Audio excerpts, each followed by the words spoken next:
هر وها ام برخدانا دیروکیا به همباری بر آب و سلاف و ریز دکن ام سوزا خواه نو دکن که امه تکوشینا خواه خورد بکن حتی که ام وی کمپلوی تک ببن دی شخص ری بر آب و ده ایدئولوژیا گلی کرد آرمانش تکرین و هیویا وی دی جیانک آزاد ده و جیانک برومت وستن وی گلی تخم بندست و کولتیه ده بهلن نه تنی لبلا خواستن که هرم تف بکن گلوکه که آگر و شردنا برا گل سوریه و ترکیه ده برخصی بیمینه و کمپلوی خواست که کسی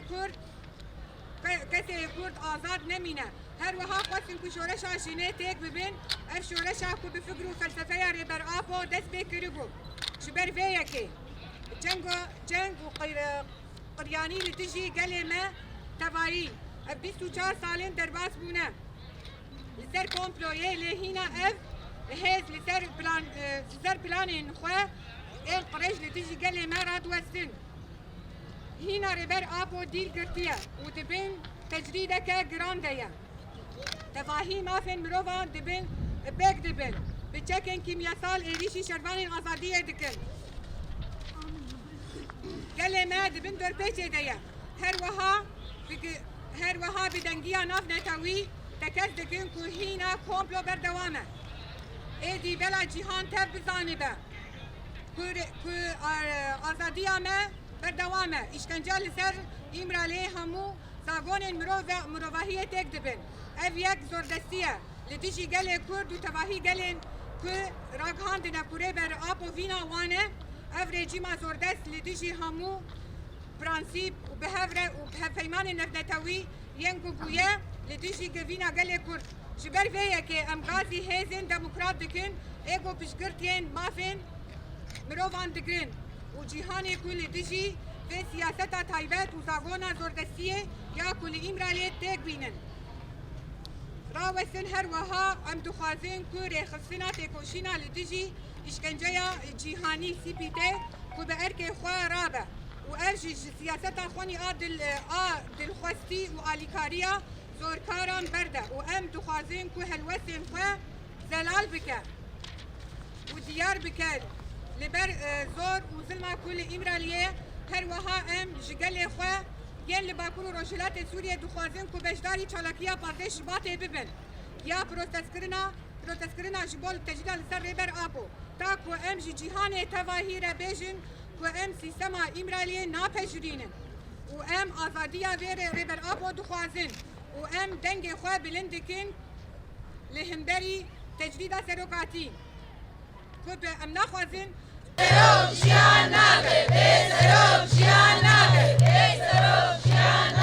بفينا قلان امي برقالا امراليه الوشينن بفينا قلان امي برقالا امراليه الوشينن 20 للمؤامرة الدولية التي استهدفت القائد عبد الله أوجلان ندين ونستنكر جميع القوى التي شاركت وساهمت في هذه المؤامرة ونقف إجلالا واحتراما أمام كل الشهداء الذي ضحوا بحياتهم تحت شعار لن تحجبوا شمسنا كما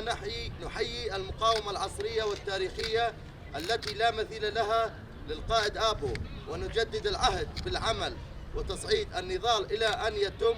إفشال هذه المؤامرة الشنيعة اللي ارتكبت بحقنا. هذه المؤامرة متجسدة في شخص القائد أوجلان استهداف إرادة الشعب الكردي وطموحه في العيش بحرية وكرامة. كان هدفها هو فرض الاستسلام والخنوع على شعبنا وتركه في حياة الذل والعبودية. ليس هذا فحسب، أيضا أرادت أن تحول المنطقة بأجمعها إلى كتلة نار تلتهم كل المنطقة عن طريق خلق اقتتال بين الشعوب في سوريا وتركيا. هذه المؤامرة أرادت أن تقضي على الإنسان الكردي الحر الذي يريد أن يكون صاحب هوية وصاحب إرادة. أيضا أرادت أن تقضي على ثورة المرأة التي كانت قد بدأت بفكر وفلسفة القائد أوجلان. لذلك كانت بمثابة حرب إبادة ضد شعبنا بكل معنى الكلمة. بالرغم من مرور 24 عاما على هذه المؤامرة إلا أن القوى التي تقف وراءها لن تستغني عن مخططاتها القذرة بحق شعبنا. إن عدم الإفراج عن القائد آبو، العزلة المشددة عليه، ضربة ضرب كل القوانين التي تمس بحقوق الإنسان بعرض الحائط. الهجوم الكيميائي الذي يستهدف مقاتلي الحرية، الحصار المفروض على شعبنا، الصمت الدولي اتجاه الحرب المعلنة من قبل الدولة التركية ضد الشعب الكردي يؤكد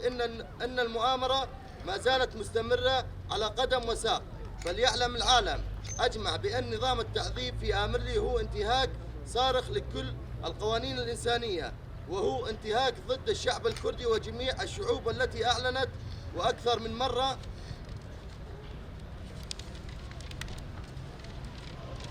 بأن القائد آبو يمثل إرادتهم. هذا النظام الجائر منافي لكل المبادئ والمواثيق الدولية للأمم المتحدة. لذلك ندعو القوى الديمقراطية والمناصرة لحقوق الإنسان في كل العالم أن تقف ضد هذا السياسة الخاصة والقانون الجائر الخاص المطبق في سجن آمرلي. كما ندعو CPT منظمة مناهضة التعذيب العالمية بأن تقوم بواجبها وأن تترك الازدواجية وسياسة الكيل بمكيالين، وأن تعلن موقفها تجاه ما يجري في آمرلي من انتهاكات وتعذيب. أيضا ندعو شعوبنا في شمال وشرق سوريا أن يشارك في فعالية الاحتجاج